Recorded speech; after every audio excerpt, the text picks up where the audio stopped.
I developed this method for watering your houseplants that has helped at least dozens of people across the world. I'm going to share it with you today. I'm Tanner the Planter, and this is the truth about houseplants.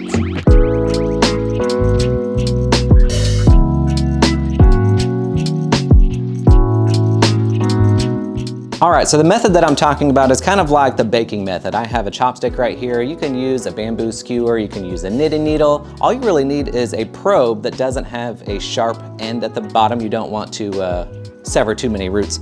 And we're gonna be talking about watering plants when they're topsoil dry, 25, 50, 75, and 100% dry. To show the applications, I want to first show you some different examples of the plants that we can utilize for this method. Okay, so right here I have a Calathea. Calathea are a plant that you need to water quite frequently. And by looking at certain anatomy of a plant, you can get a pretty good ballpark of when you should be watering your plants. No, it's not on a schedule. I also have to say, in no way is this scientific. This is just something that I made up on my observations. But like I said, whenever I make videos about this, people seem to appreciate it. It's helped a lot of people, so here we go.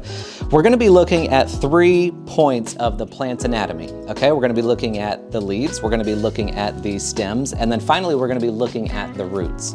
Now, each one of these places can have some water storage in there, and depending on the amount of water storage each point of anatomy has, that's going to determine if you're watering topsoil 25, 50, 75, or 100% dry. Okay, so let me show you what I mean. First of all, we'll look at the plant leaves right here for this Calathea. It has no water storage. You can see they're very bendy. If a plant leaves have water storage, then they're not gonna be able to be bendy like this. They're not gonna bounce back just like that. They would break if they were a succulent type leaf. So we can say this is not a point of water storage. Next, we're gonna look at these stems. Now, the stems of this Calathea, you can see right here, are very thin. There's not much water storage in there at all, you can tell, because they're very, very thin. We're really looking for, in terms of water storage, we're looking for thickness, right? The thicker a plant's anatomy, the more water storage it is likely to have. Okay, so no water storage in the leaves, no water storage or very little water storage in the stems, and then let's take a look at these roots. Gonna make a little bit of a mess here, but that's okay. All right. Now you can see right here, they have very thin roots, very fibrous roots. So this is also not a point of water storage. So when it comes to Calathea, there's no points of water storage. So that tells me we need to be watering the soil quite frequently because the water storage is really gonna be in the soil. We're gonna help it out by having denser soil and soil that we keep wetter longer. So because this plant has no points of water storage, I'm gonna be watering when the topsoil dries out all the way down to about 25% dry. It's a little bit easier to show on a blown up version, so I want to tell you right here. Okay, we've got our 25% mark right here. I use my pointer finger and I rest it on top of the pot right here. And then I slide my chopstick right here at the 25% mark. And then I maintain my pointer finger right here. Remember, see, if I just put it right back, we're right at that 25% mark. If this pot were full of soil, I would just be inserting the chopstick all the way down into the soil like this and bringing it out. Okay, so let me show you on our smaller version right here, and we can see if the Calathea is ready to be watered. So I'm gonna go down about 25%. You can just eyeball it. Don't get too crazy with it. This isn't science. Hey, I told you that already, right? Okay, so 25% right here. I've got my little finger resting on top for my control. We can put it down 25% into the soil, and we're gonna be bringing it out. And you can see right here, we have wet soil sticking all over the chopstick right here. So I know this plant isn't ready to be watered. I'm gonna put this plant back in a bright light scenario, check back in a few days, and see if it needs to be watered then.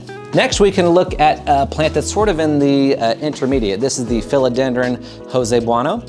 And this plant has a little bit of water storage, so you can see the difference here. First off, let's check our leaves for the anatomy. Now again, this is a leaf that folds quite easily. This has no points of water storage in the leaves, right? They're very thin. Next, we can look at the stems. Now the stems are quite thick, they're quite chunky, so we do have a little bit of water storage here. You can see this is like thicker than my chopstick right here. So I would count this as a point of water storage for my philodendron. Finally, let's look at the roots. Hopefully we can do this without making too much of a mess. We got lucky with the Calathea. I don't know if we're gonna get as lucky with this one. See, told you. Okay, so when we look at the roots, they're also quite thin and fibrous. They're a little bit thicker than a Calathea, but still I wouldn't consider this a point of water storage. Let's put that back in there, clean up our mess. I don't want to get fired here. Let's see. Because we have no point of water storage in the leaves, great water storage in the really thick stems, and no points of water storage in the soil, we're gonna do a 50% since we already did the 25% example. I'm gonna be using my pointer finger right here and we go down about 50%. Now, it's important to remember that you are going 50% down from the soil level, not necessarily the top of the pot. You wanna go from the soil level. So I'm gonna be going a little bit farther down on the pot, but really the soil level starts about a ½ inch below the rim, so it's about 50% overall. Okay, so we can stick our little chopstick in here to check this one. And you can see, once again, we have soil stuck to our chopstick. So this is telling me that the soil is wet before 50%. So this plant does not need to be watered. Again, I'm gonna let it sit for a few more days, come back and check then, see if it's ready to be watered. And finally, we can look at a little snake plant. Now this one is going to show you what it looks like when a plant is ready to be watered. Now snake plants, they have a lot of water storage, right? They are very well adept to going long periods without water. So let's take a look at this plant's anatomy, okay? First of all, we've got our leaves right here. You can see the difference. They are very thick, they are very succulent, they're very rigid. So this plant has tons of water storage in its leaves. This plant doesn't really have stems, so let's just move right on into the roots. You can see the roots of this plant are also quite thin.